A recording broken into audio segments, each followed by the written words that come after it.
Экономиканың нақты секторларының дамуы біздің Қазақстанның болашағына зор ықпал ететіні белгілі. Әр елдің экономикалық өсуі жаңа ірі жобалардың көмегінсіз, инвестиция және инновацияның дамуынсыз қалыптасуы мүмкін емес. Армысыздар ағайын, эфирде инвестиция және даму бағдарламасы. Сіздермен бірге мен Думан Мұхаммедқали. 8 қыркүйекте Қазақстан Республикасы инвестициялар және даму министрі Түркияның Çalık холдинг өкілдерімен кездесті. Кездесу барысында Қазақстанда қайта қалпына келетін энергияның көздері саласындағы түйткілді мәселелер талқыланды. Сондай-ақ холдингтің осы саладағы инвестициялық жобаны жүзеге асыру мүмкіндіктері қаралды. Қазақстан 2016 жылғы 7-9 қыркүйек аралығында Индонезия Республикасы Джакарта қаласында өткен Ратай 2016 халықаралық туристік көрмесіне қатысты. Туризмді дамытудың жаңа жолдар іздестірілуде. 8 қыркүйекте жеңіл өнеркәсіпті дамыту мәселелері жөнінде жиын өтті. Онда Алматы облысындағы Қуат ЛТД жауапкершілігі шектеулі серіктестігі негізінде жүн кластері жобасы таныстырылды. Инвестициялық жобалар жайлы жаңалық көп. Қазақстан Ресеймен 30 жоба, Қытай Халық Республикасымен 51 жоба, Иранмен 31, Түркиямен 47 жобаны іске асыруда. Қазақстанда инвесторларға деген жағдай жақсы жасалған. Бір терезе қағидаты қалыптасқан. Бір терезе қағидаты арқылы айта кететін болсақ, бұл Қазақстан үшін үлкен жаңалық. Бұл жерде әр өңірде осындай секторлар ашылып, инвесторларға олардың мәселелері жөнінде кеңес беріледі және көптеген мемлекеттік қызметтер көрсетіледі. 300-ден астам бүгінгі таңда. Енді біз қазір қарап отырмыз, анализ жасап, инвесторлар өте көп соған сүйенетін болып отыр. Бүгінгі біздің үздік жобада 150 жылдық тарихы бар Финляндияның Tikkurila компаниясы. Бұл жоғары сапада бояу өндіретін зауыт. Қазақстанда өз жұмысын 2015 жылдың сәуір айынан бастаған.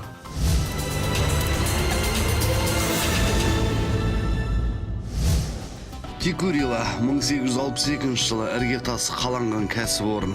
Қазір әлемнің үздік компанияларының қатарында тұр. 2013 жылғы Tikkurila компаниясының таза түсімі 588,6 миллион евроны құраған. В связи с хорошим развитием бизнеса в 2006 году было принято решение открыть здесь офис. Бизнестің қарқынды дамуына байланысты 2006 жылы осы елден кеңсе аштық. Тағы бір үлкен қадамды 2015 жылы жасадық. Қазақстанның оңтүстік астанасына зауыт аштық. Экологичный модульный завод. Инвесторларға қолайлы жағдай жасау үшін біз 19 елмен визасыз режимін енгізіп отырмыз. Осы келесі жылы осы визасыз режим тағы да 35 елмен орнатылатын болады. Енді мемлекет басшысының инвестициялық ахуалды мейлінше жақсарту бойынша берген тапсырыстарына сәйкес біз егжей-тегжейлі жоспар құрып отырмыз. Зауыт Алматы облысы Қарасай ауданында экономикалық аймақта орналасқан. Жылына 2 миллион литр бояу шығарылады. Около 15 тысяч в день, это да, наш. Шамамен күніне 15 мың литр бояу шығарамыз. Біздің бояулар орталық Азия елдерінің барлығын жоғарғы сападағы бояумен қамтамасыз етіп отыр. Атап айтсақ, Тәжікстан, Қырғызстан, Өзбекстан, Түркменстан және Қазақстанның барлық аймақтарында сату бөлімдеріміз бар. Отправляем нашу продукцию.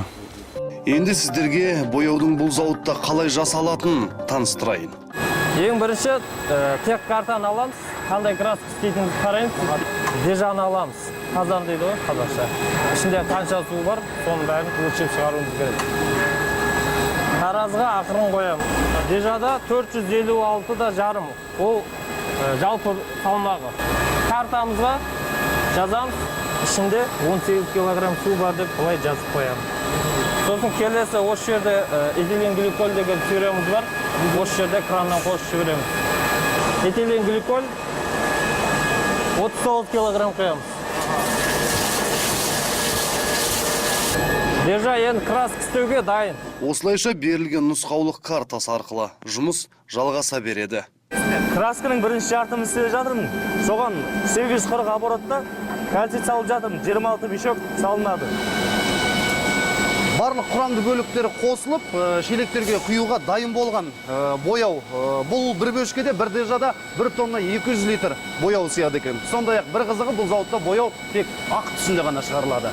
Сату орындарына барғаннан кейін келген тұтынушылар өзіне қажетті түсті сорадан таңдап алады, және де қажетті түсті жасап беретін құрылғылары бар екен бұл зауыттың.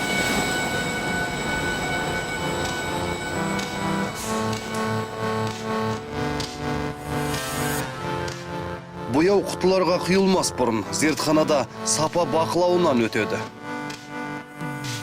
Приносят работники арбитражную пробу. Она охлаждается до 23 градусов. Жұмысшылар бояуды сынақтан өткізу үшін осында әкеледі. Ол 23 Цельсий градусқа дейін суыйды. Одан кейін оның жабысқақтығын, тығыздығын тексереміз. Қазір барлығын көрсетеміз сізге.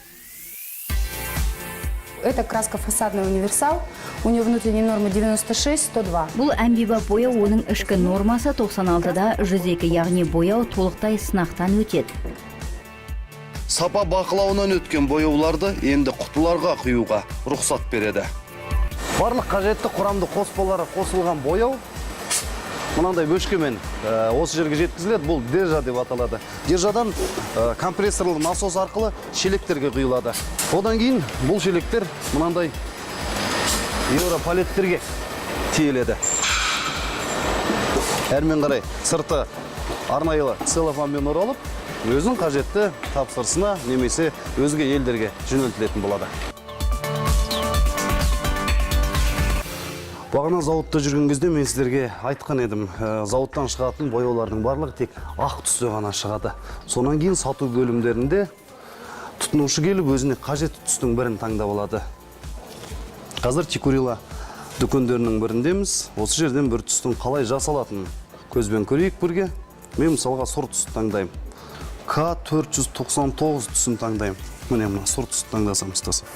Если вы выбираете вот этот цвет К499, это белая база краски. Егер сіз бұл түсті таңдайтын болсаңыз, қараңыз, мына бояудың негізгі түсі ақ. Сатушы оны мына құрылғының ішіне салады, және бұлай оның темір қақпағын теседі.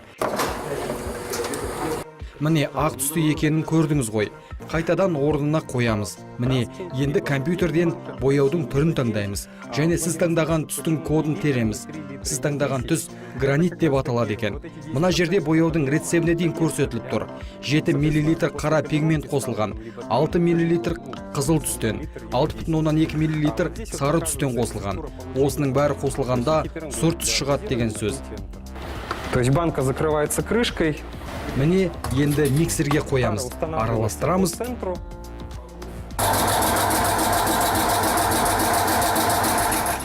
Міне қажетті түсімізде дайын. Но если вы приложите к окрашенной поверхности вверх, разницы не будет. Елге инвестициялық ахуалды жақсартуға және инвестицияларды тарту мақсатында көптеген заңнамалық өзгерістер енгізілген болатын. Бұл салық кеден заңнамасына, көші-қон заңнамасына, сонымен қатар арнайы экономикалық аймақтар туралы заңнамасына өзгерістер енгізілді. Біз экономикалық ынтымақтастық және даму ұйымына мүше ретінде кіруді жоспарлап отырмыз. Инвестиция комитетіне мүше ретінде кіруді жоспарлап отырмыз. Енді осы ұйым бізге 12 жылы Қазақстанға шолу жасап кеткен болатын. Сол шолу нәтижесінде 12 ұсыныс беріліп, қазіргі таңда сол бағытта жұмыстар атқарылуда.